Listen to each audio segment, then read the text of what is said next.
term Ebonics anymore, so I better not even say that. I think it was Ebonics for was Ebony. it? Yeah. Ebon, yeah, that's it.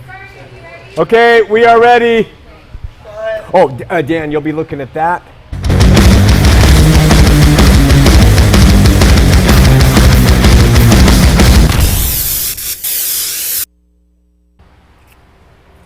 Live from Salt Lake City, Utah, this is Heart of the Matter. I'm your host, Shawn McCraney. Here we try our best to worship God in spirit and truth. Really excited about tonight. Tonight's guest, Dan Ellis. We'll hear all about Dan in just a second, and really appreciate him taking the time to come and talk. And as usual, we'll begin with a word of prayer. Father God, we just seek you and your spirit to be with us and bless the conversation, the time together, and that people seeking it will gain understanding, and that everybody will learn to love better. And we pray for this in Jesus' name, amen. Dan Ellis, former president, vice president, secretary of the, is it Utah Atheist Group or Atheists? Atheists of Utah. Atheists of Utah, Dan Ellis. And as usual, we're going to hear all about him and his life from the moment he was born all the way up till this present time, because we want some backstory about where he came from, family life, parents, whatever it is, education, if there is any formal or informal, whatever. But I want to show you, I put out a call on Facebook, which is kind of a new thing for me, Facebook, and I said, I'm looking for people who hate Christians. Now, I haven't asked Dan if he fits that model. He was referred to me, and I didn't even ask him when I contacted him, do you hate Christians? I just said, do you want to be on our show because I hear you're an atheist? And he said, yeah, I'll come on and talk about atheism. So I don't even know if he fit that category. I got a few names. We'll talk about that. But I am not prepared. I prepared this in Carl's Jr. A few hours ago. These are my notes. I didn't go and sit down to get an arsenal of things to try to see if I could trick him or win the argument on one point, or what about this thing? And there's a lot of stuff online, Christians use to, I can prove atheists wrong by doing this one or that. I'm not going to do that. I'm not interested in it. The reason is if I wanted to go and prepare myself, I would look up smarter people than me to learn information. I go to William Lane Craig. I go to Ravi Zacharias.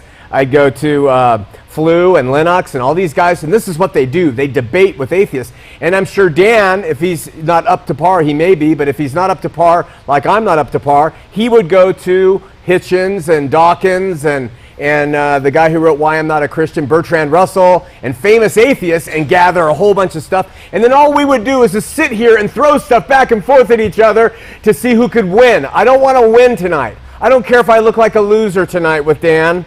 I want to understand Dan and atheism.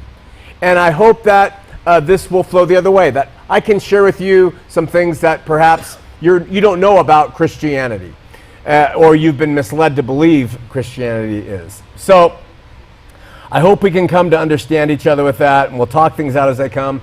The mic, the floor is yours, brother. Tell us about Dan. Well, thanks for having me here tonight. I appreciate it. I appreciate the invite. I want to start with, no, I do not hate Christians. Okay. I am not a fan at all of Christianity. Okay. But Christian people by themselves as individuals are by and large pretty good people. Oh, okay. So a little bit about myself. I was born and raised here in Utah. Lived here almost my entire life. We had a brief stint in Wyoming when I was younger. Mm-hmm. My dad was assistant manager for Safeway, so we traveled around. When he would get transferred to different stores. Most of my family is LDS, very LDS. I was baptized into the church, of course, at the tender age of 8 years old, and never had a testimony of the church that I can remember ever. I would attend church with my family, but I never believed in a lot of the teachings they were telling people. I was a kid in Sunday school who asked way too many questions and would get the teacher upset and flustered, and the teacher would say that I would just need to go home or talk to my parents about it, pray about it, talk to the bishop about it. Nobody could ever sufficiently answer the questions that I had. And my parents divorced when I was right about 9-10 years old. And from there, I think the example my mother set from bouncing out of the LDS church to kind of flitting through a bunch of different religious beliefs. You know, she was like Wiccan for a little while, pagan for a little while, Buddhist for a little while. She tried all the different flavors of religious belief, and I think that was my indication that, you know, not all of these can be correct religious beliefs, but it's really easy that they could all be wrong.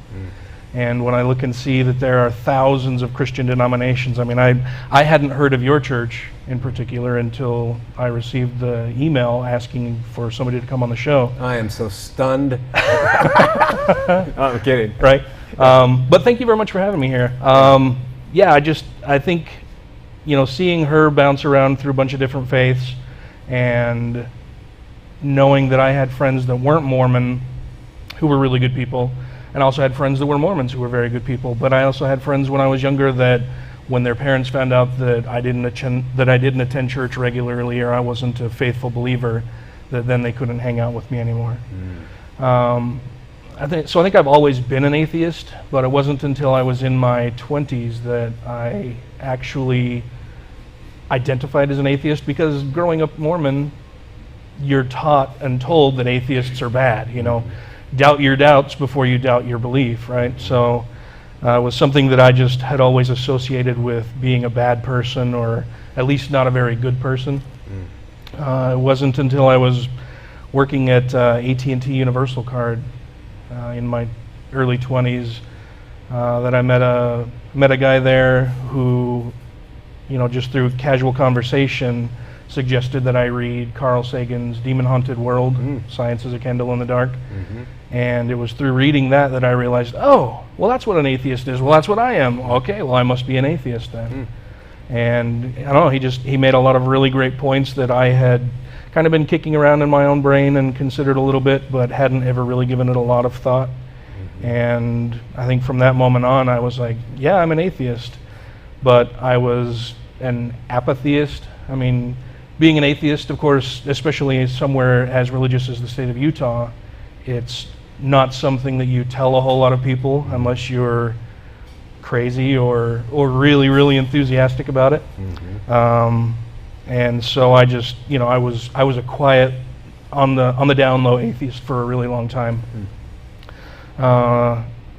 It wasn't until later, in my mid to late 20s,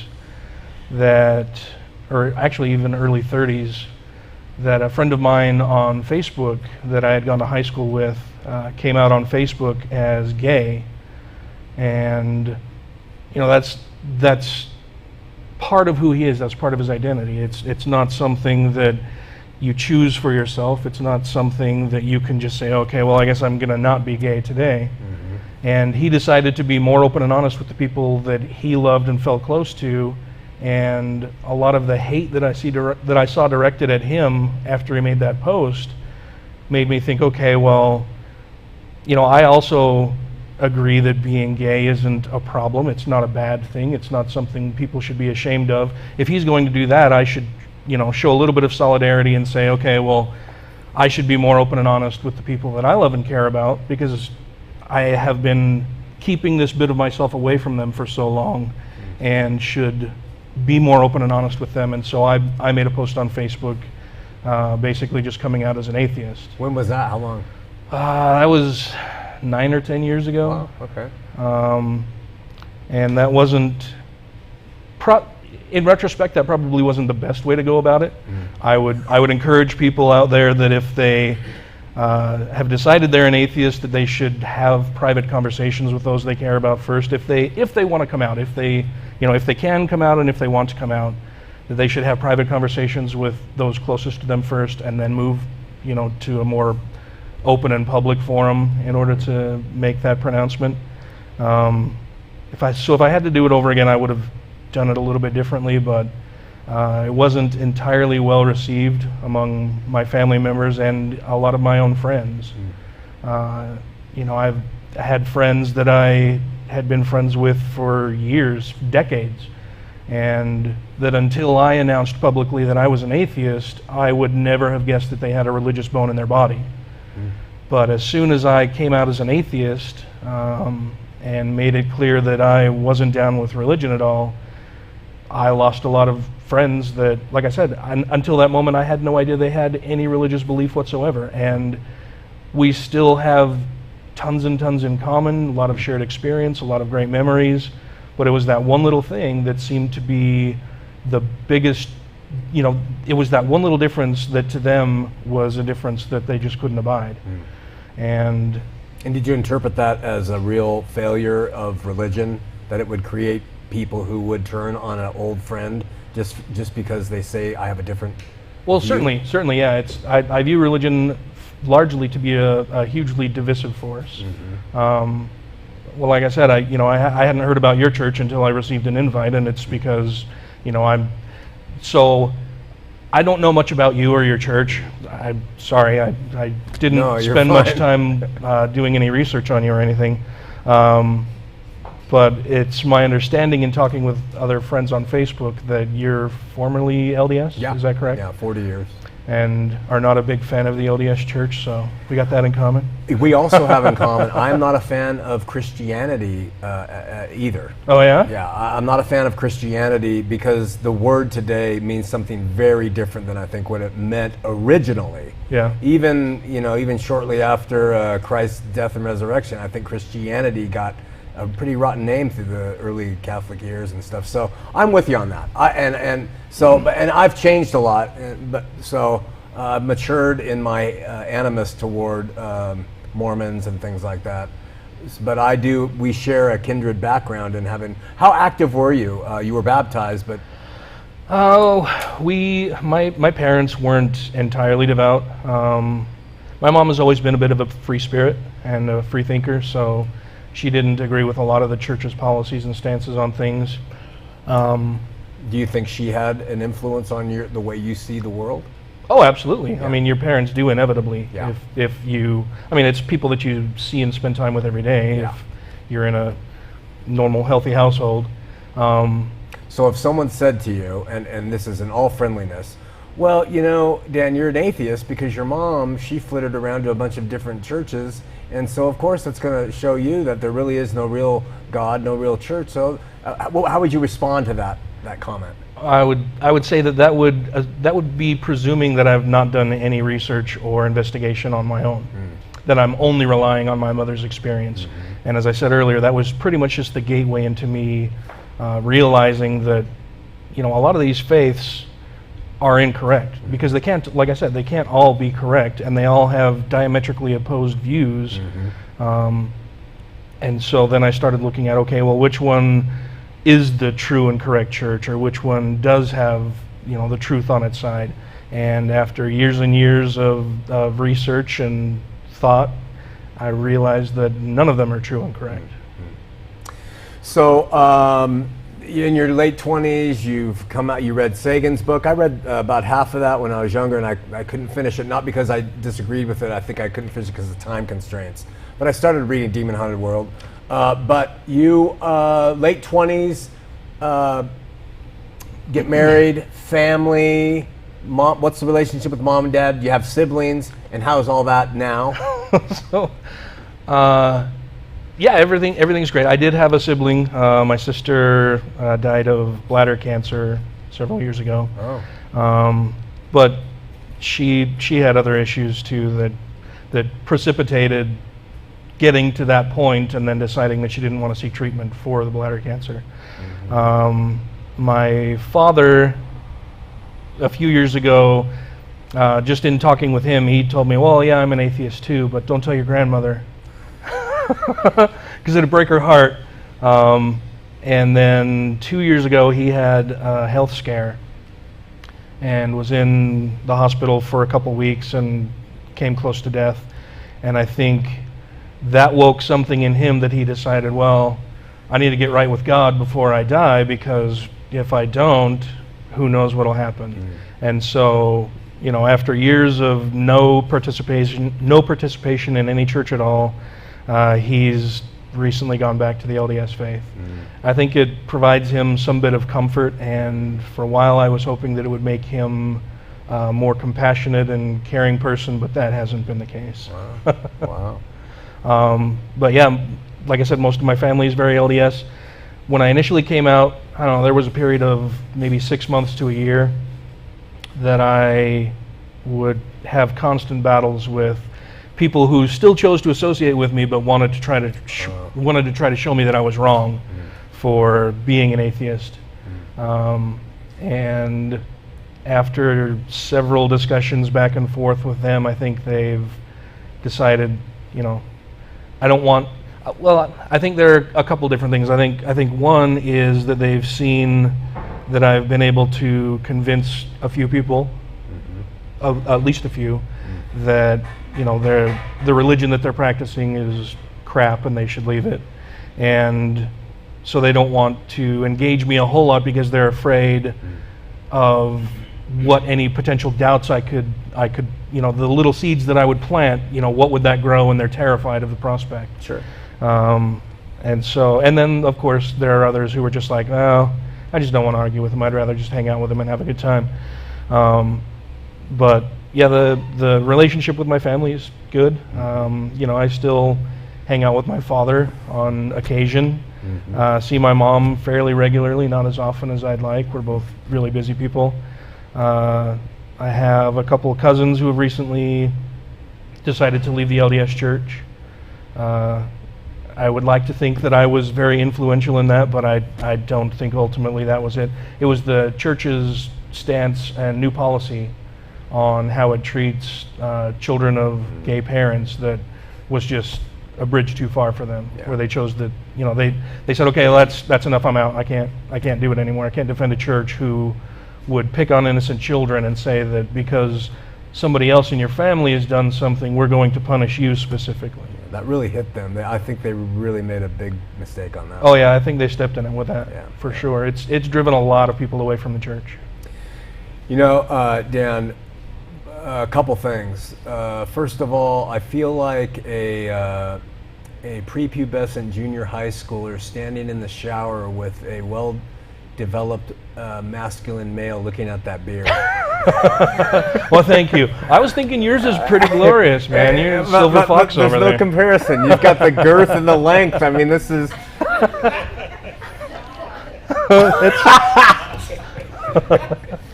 I'll just let that one go. If beard size is an indicator of truth, I guess he's got it. Anyway, thank you. Yeah, no, it's impressive. I'm envious. Beard envy. It's a new DSM-7 psychological thing. No, what, Dan, is atheism? I think a lot of people are confused about what atheism is. Yeah. For me, what I say atheism is simply a lack of belief in a god or gods, and it's not because I'm choosing to reject some innate sense of God that I have within me. It's that I haven't been presented sufficient evidence to warrant a belief in a god or gods. I think a lot of people are confused about atheists that, especially here in Utah where the LDS Church teaches things like, if you leave the church, it's because you want to sin. It's because you're falling away and you just want to live a life of luxury. You don't want to have to pay your tithing. All of these things are benefits to leaving the church, but they're not the primary reason the people leave the church.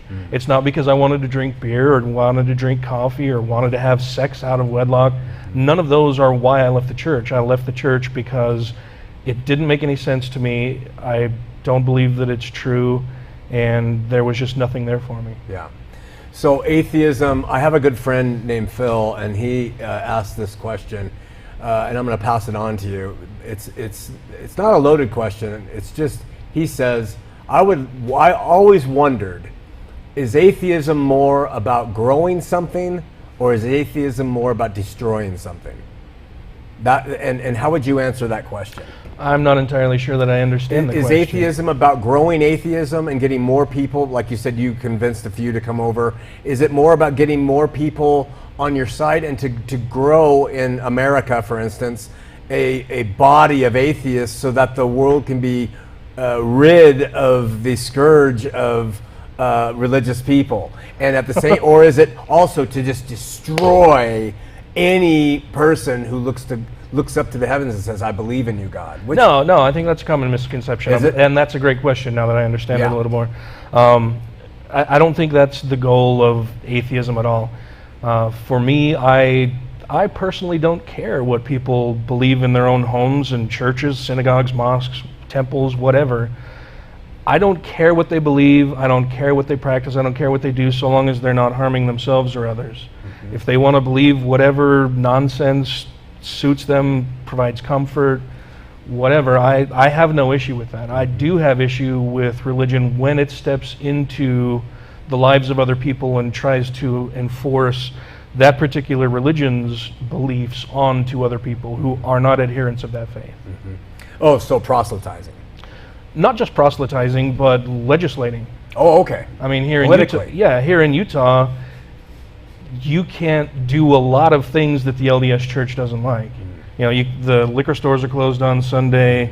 They're closed on holidays. You know, they interfere with things like Prop 8. Like I said, they try to make children of gay parents disavow their own parents in order to be baptized into the church. They teach that people of other faiths are bad and wrong, and really that's a problem with all kinds of faith, right? And so, yeah, it's not that I want to destroy faith necessarily, or that I want to destroy religion. Mm-hmm. I want people to have good reasons for believing the things that they do, and I've not been provided any evidence or any good reasons for any of the faith claims that I've heard thus far. Maybe you'll change my mind tonight, I don't know. Well, I don't know if it'll be tonight, but I want to be your friend, and we're going to go out and have a beer under Utah's liquor laws, and we'll talk. All right. Because I think it would be fun, and I don't think, maybe you've heard some of the facts, but we'll talk about that. Dan, I have to tell you, with what you've just said, I'm in complete agreement with you. Awesome. I cannot stand political machinations that when people get up and use Jesus' name for their political agendas in Washington or here. I don't like religions getting involved in the laws and using their at all. So I stand with you. Yay. I don't like any religion that gets people to believe in things that are not provable from their own stuff. For instance, Mormonism, when they manipulate, and I can't stand it either. So in terms of religion, you and I are we're on the same plane, truly, and anyone who knows me would agree we are. So this, I'm not just Show saying hands. we are on the same plane there. Awesome. So far, I have a brother here in things. Cool. The other thing I want you to know, as someone who does, and I do think that faith is a choice. And there's no getting around it. We choose to believe that the person who creates or the person who governs or whatever is there. And we have to believe that. Well, and I would disagree with you there slightly. I just want to push back a little bit on it and say that I don't think your beliefs are something that you choose. There's something that you come to for whatever reason. It's not that, I couldn't choose to believe that I can fly and have that happen, right? There's not faith isn't something that you can just choose to believe or not. You didn't choose to leave the LDS Church. You were convinced for whatever reason that it wasn't true, and so you left, and you developed another set of beliefs afterward, right? So it's not something that you necessarily choose. You can choose to want to have a sense of community. You can choose to want to do what you've been indoctrinated or taught from birth, that you need to have belief in or worship a higher power. But those aren't things that you necessarily choose. Like I say, you don't necessarily choose a particular line of belief. It's what your life experience and other things that you've learned throughout your life have brought you to a point where, okay, well, I can adopt this now as I believe that this is true and correct. Not that, regardless of whether I believe it's true or not, I'm just choosing to believe it necessarily. So it sounds like almost that you don't believe in free will. I do not, actually. I think free will is an illusion. So, and that is where I would disagree with you and Calvinists, because you and Calvinists are in the same boat, which is one reason why I so strongly stand against Calvinism, because they are so close to atheism in that stance. Oh, yeah? And I couldn't disagree with you more in that, but I won't make it a deal. I believe that we choose minute by minute whether we're going to allow our histories, information, ideas, wants, desires to cause us to help us choose to believe or not. I think faith is a constant choice, and that's why Christians believe it's the only way you can please God. Well, I think you choose to try to follow a particular line of faith, and hope that the results. Basically faith is hoping for the unseen and unknown. Sure. Right.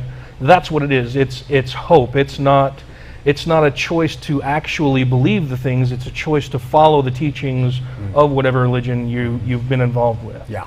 So you're dividing you're putting a pretty black line between faith and hope.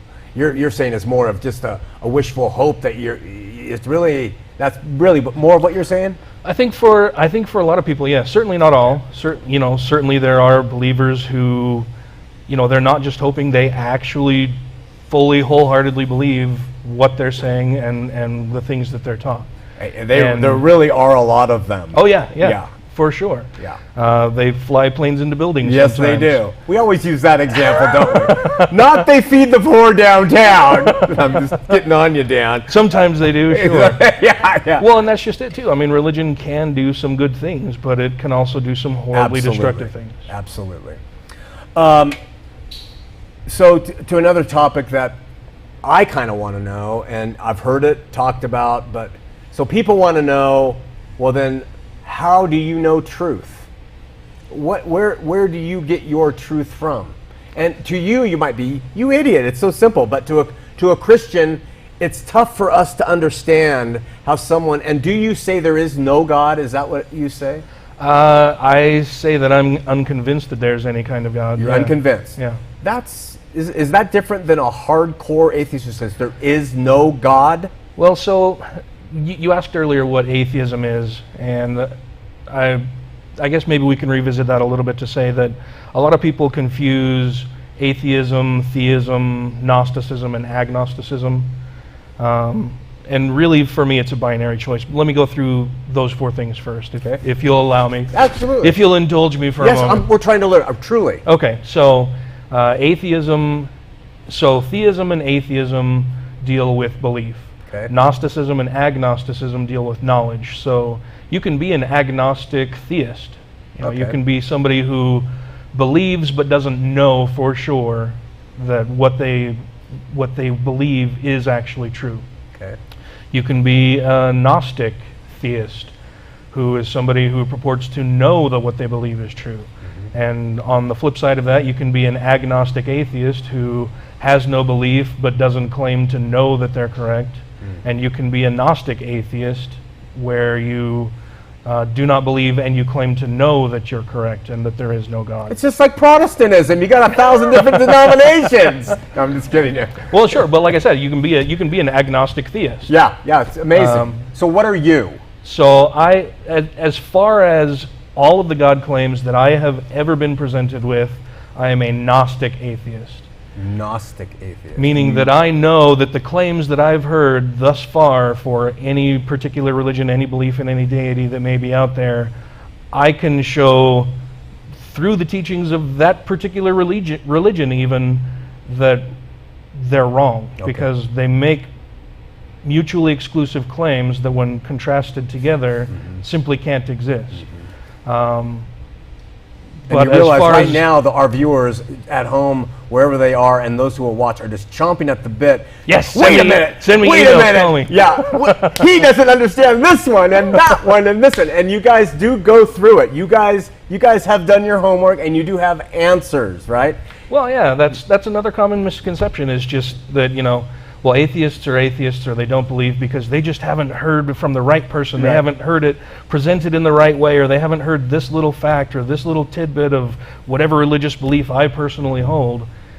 And that's just so incredibly wrong, because we get it all the time. We're constantly challenged on our non-belief. Well, how can you not believe when you see a beautiful sunset or trees, or look at the face of a beautiful little baby?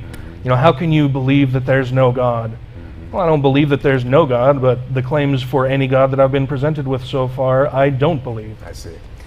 So that being said, do you acknowledge that there could be an explanation out there that might suffice someday? An explanation for what in particular? God, that would satisfy your.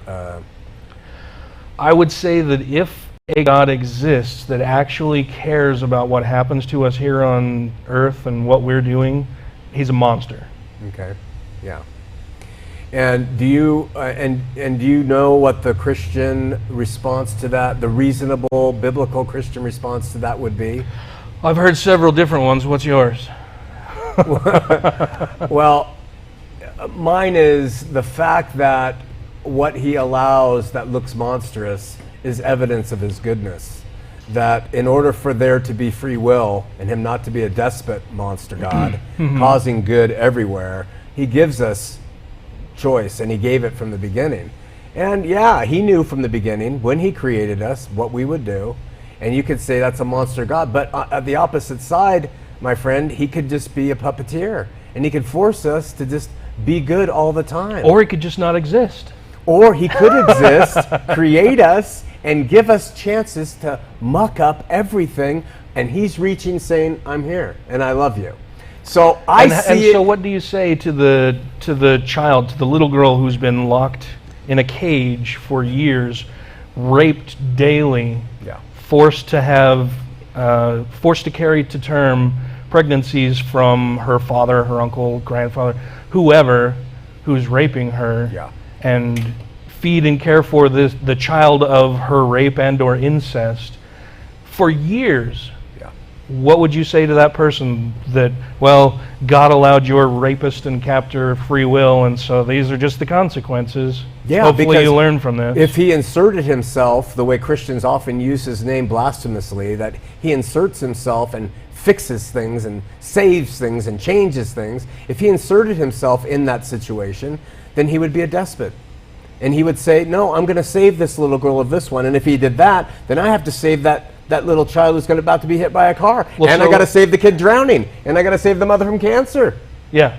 So does he insert himself into your life? Does he answer your prayers? Does he do good things for you? The answer to the prayers, the good things are not always seen as good. The good thing, what is good might be to you and me seem really heinous or deleterious. It's not that he's giving them, he's not causing them, he's here to help us through them. But how does he do that? Well, that comes with reaching out and through solace and through the peace, and that's what gives me the reason I do what I do and walk the way I walk. But I can't expect you to have that or force you to have it. That's just my explanation for it, and it's my little gnosis of that there being a God. He does reach into my heart when I would rather want to beat the crap out of a guy and says, Shawn, no. Then I know that he is working in me in a way that I haven't experienced before. But getting back to the point at hand, Dan, the child getting raped every day, one, if we're looking at this much of existence, that's a really horrible, like her life, that's horrible. But if we're looking at a grand picture, and I know you've heard this is standard stuff, if we're looking at the grand panoply of God's beginning to end thing, who knows what is happening through that horror that he is allowing? He's not causing, he's allowing. Who knows the good that can come of that in the end? And that's how I have to see it. Can you give me an example of one good thing that could come out of that? Oh, sure. I think that, maybe the father of the girl goes and he loses his stuff and he blows away the guy who did it. And he gets put in prison. And while he's in prison, there are 5... Wait.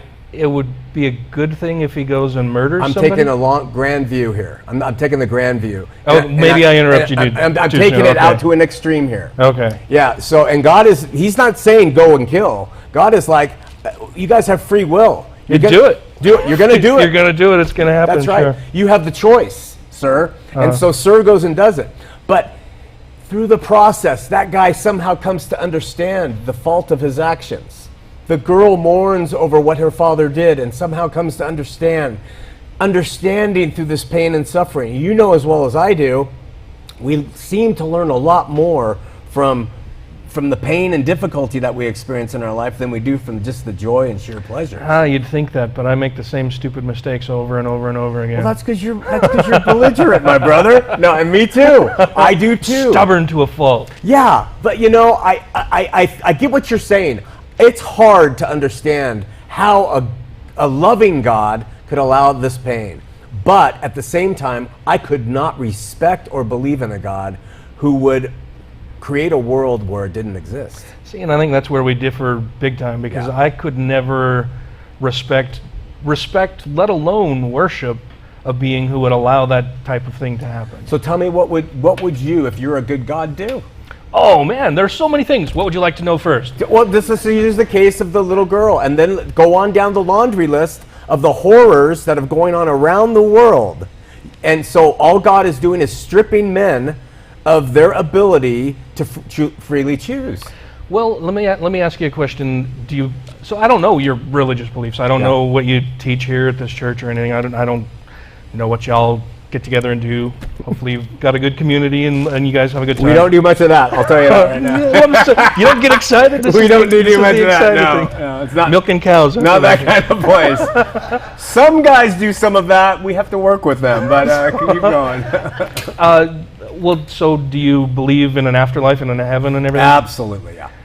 Is heaven perfect? I don't know what heaven is. I don't know if it's perfect. No one knows, and so it's conjecture. But I would say that all go there, including you, including everybody else, because Jesus had the victory and saved the world. Yeah. Well, can you sin in heaven? I believe you can, yeah, because it says in Revelation, not to quote scripture to you, but it says in Revelation that those who are in the outside of the New Jerusalem, which is in heaven, this is where all the believers go. But there's holes in the gates for the non-believers to come in when they come to their senses, right?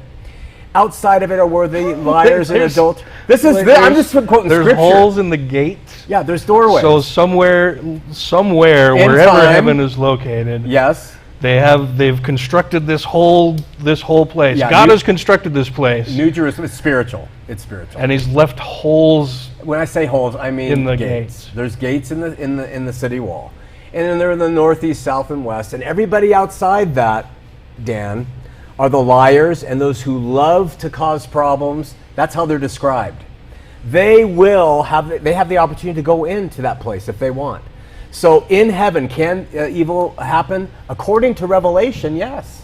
Yeah. Well, that's an interesting take on that. I've never heard that. You said that you were going to tell me some things. I will tell you a number of things. That's why I'm excited to talk to you. Sure. I want to share one more with you before we continue on. Sure. And that is, I sort of touched on it, but no matter what you've heard by the idiots, I want you to know that this is the Christian faith.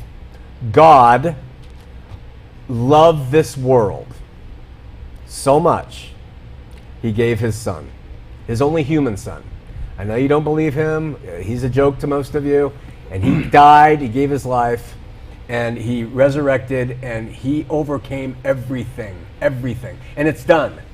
And He reconciled you, and He reconciled me, and the Buddhists, and the Hindu, and all. That Son reconciled the world to Him, and it solves a lot of the problems that go on.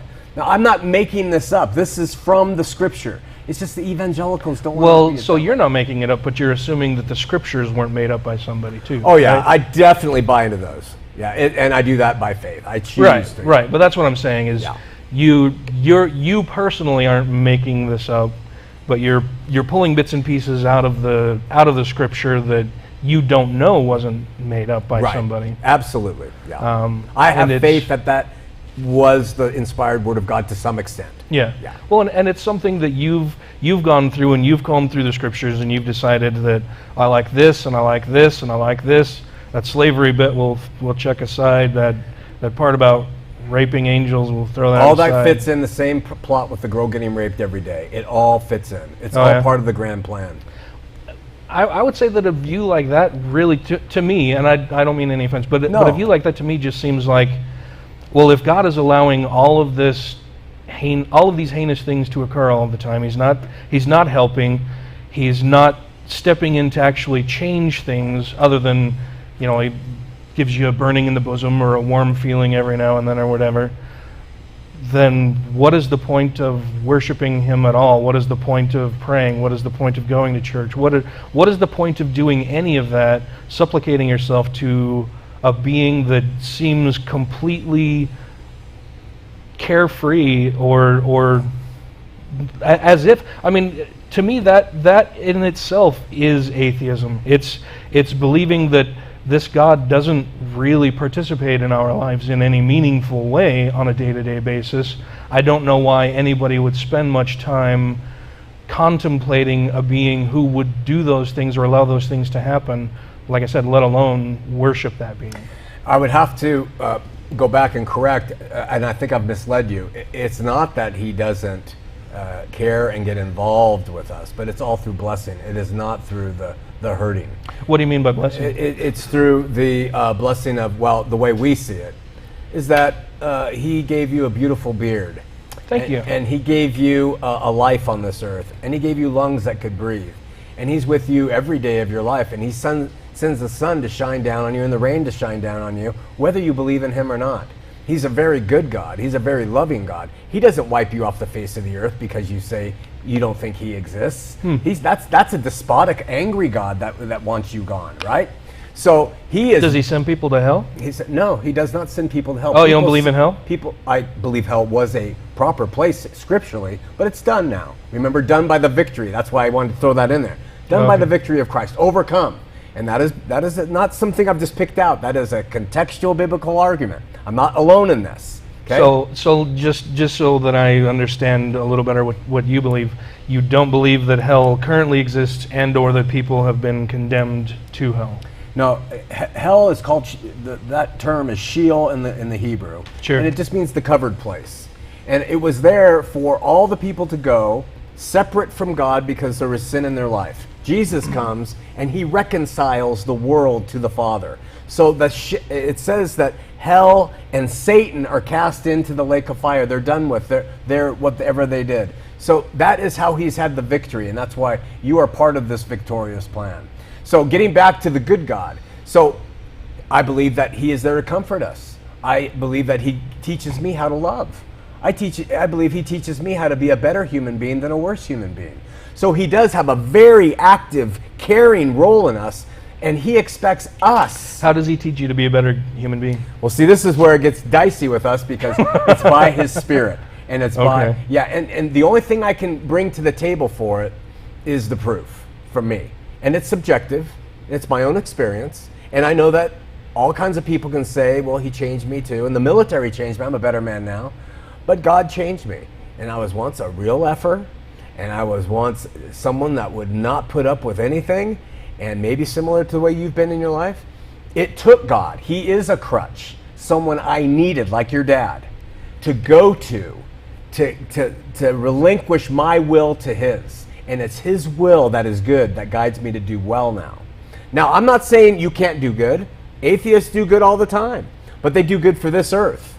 I don't know how much good you're doing for the kingdom to come, but that's between him and you. Well, until I can be provided evidence that there is a kingdom to come, it seems silly to waste any time thinking about it. That's where that word evidence and faith are counterintuitive, and that is the real rub, because there's nothing I can do, and no Christian, no matter what they say, we have great apologists who really try to prove. I say, we're not proving it. If we knew, we wouldn't have faith. So we walk by faith, damn it. That's what it is. We admit it. I admit it. I walk by faith. But I think it is a choice, and that's where we differ. That's where I'm trying to throw a little bit of the coals on you. I think you're making the choice to say, I'm not going to choose to step into the light and give it a try. Well, I think that's a really big assumption. That's assuming that I've never done that, or that all of the other atheists that I know have never done that. The atheists that I know that, were biblical scholars, that went through seminary, that were planning to become priests or pastors or preachers or whatever in their own denominations, that they haven't done any of that they haven't submitted themselves to God's will, that they haven't prayed night after night after night that God would show some evidence of his existence to them so that they would know that they're justified in their faith. But I just have to correct that, because from the Christian perspective, it is and never has been biblically. I pray, I study, I ask, you respond, damn it. It's never been that. The Christian walk is, I am going to choose to believe, and I'm going to walk this road, and even when it looks like you're never going to show up for me, I'm going to still choose to believe. That's the difference between what you're describing and what a Christian. So how long should one do that? Should they spend their entire life doing that and have, suffering hardship, going through a lot of misery and pain, wasting a lot of their precious time here on earth, supplicating themselves to somebody that they don't know exists, but that they really, really hope exists? Yeah, and I know that's hard to understand, and I don't blame you for not understanding it. But well, and then too, what makes you the special one that he has decided to step into your life? Oh, I'm not special. He calls to all. He's calling to you the same. It's just, have you decided to acquiesce and say, I will believe whether I have the proof in front of me or not? That's the thing. And the reason I can say it is the book of Hebrews chapter 11, every Christian knows it. It's called the Hall of Faith of Fame. What the writer describes in there is all these Old Testament characters who walked by faith, never getting rewarded. In fact, only experiencing being torn asunder and martyred for their faith, who never saw the fruit of their faith, but still continued to walk in faith. That's what Christianity is. It is not having God respond and giving us the evidences that says, okay, now I will follow you. It just isn't. And it's a real big misnomer propagated by us fools who don't know how to say it right in a conversation like this. Okay. Yeah. And I think that's important for us. That I understand how if someone is saying, damn it, I've read that freaking Bible and I've lived a good life and I have tried to pray to you and I got in a car accident, I lost my limbs, you've never shown up for me, I don't believe in you. That is not Christianity. That is atheism. Christianity is... No, I don't think that's atheism. Okay, all right. Like I say, atheism is just being, no evidence not being convinced that there's sufficient evidence to warrant belief in a deity of any kind. Remember, and you just quoted it, I think you quoted the Book of Mormon version, brother, from the primary days. Oh, did I? Faith is the substance of things not seen, the evidence of things... Evidence thing what? Hoped for. So it's not seen and it's a hope. So the faith is not going to be validated by the gnosis you talked about. It's validated by the hope. Well, and that's a problem. It is a problem with a lot of Christians, right? Yeah. Is that I know super duper hard that God is the does problem. Exist, and you would too if only you had surrendered yourself to Christ. Right. They jump on that assumption, and it is so sour a note that I don't blame you for kicking it back. I get what you're saying. Because in reality, if you took them into a room and put a spotlight on them, okay, what do you really know? All they can say is, in my heart, I know, And that's really, I can give you all kinds of technical knowledge, but it is a faith. Yeah. Well, and I wanted to go back to earlier when you said that, for God so loved the world, he gave his only begotten son. We all know John 3:16, right? But did he really give his son? And did his son, he didn't give his son, he has his son back, right? Yeah. So he didn't really give the world his son. If we were to believe the tales in the Bible that say that Christ came as the Redeemer, that he sacrificed himself for all of us, and is this great Redeemer that has reconciled everything and he's got total victory or whatever. Mm-hmm. I don't see much sacrifice there. One of the co-hosts of my show, I think, put it perfectly one day when he said, God didn't give his son; he has him back, and it's not as if Jesus was gone forever or even suffered very long. Yeah, short time. He had a miserable weekend to spend the rest of eternity as vice god of the universe, right? You guys go. I mean, who wouldn't? That's a great bumper sticker. Jesus just had a miserable weekend. He had a miserable weekend to become vice god of the universe for all eternity. Would you not take that deal? Okay. Yeah, and I think Carl Sagan may. I don't know. Someone touched on that, but anyway, let me give you the Christian response to that, please. Okay. Okay, because your point is good. You're right. From a humanistic standpoint, who wouldn't, walk around and say, "Hey, okay," because there are people being crucified on both sides of him, right? So they're getting crucified. He got crucified too. He's not that much different than the thousands that were killed that way. He's not that special. Yeah, he just had a bad weekend, right? But the reality from the Christian perspective is not that God had a son that earned a place with God, and then he's got all these glories back. I mean, he's got all these glories that he earned from doing all that. The Christian perspective is this: God himself came down and took on a body of flesh and bone. And you can debate it. And he gave his life willingly, his short life willingly, obediently. He wanted to bang chicks. He wanted to do all the stuff, right? He wanted to sin. He didn't want to have to go to church. He did want to sin because Scripture says he was tempted in all things. So he was tempted to do all those things. But he said, I love you more, right? So wait, can't go into ontology yet. Just let me finish this, all okay? Right. Yeah, we'll talk about that another time. And so he goes to the cross, and he suffers an ignominious difficulty. But the thing that was terrible about it is that on it he said, my God, why have you forsaken me? And that was when the God in man was separated from his Father.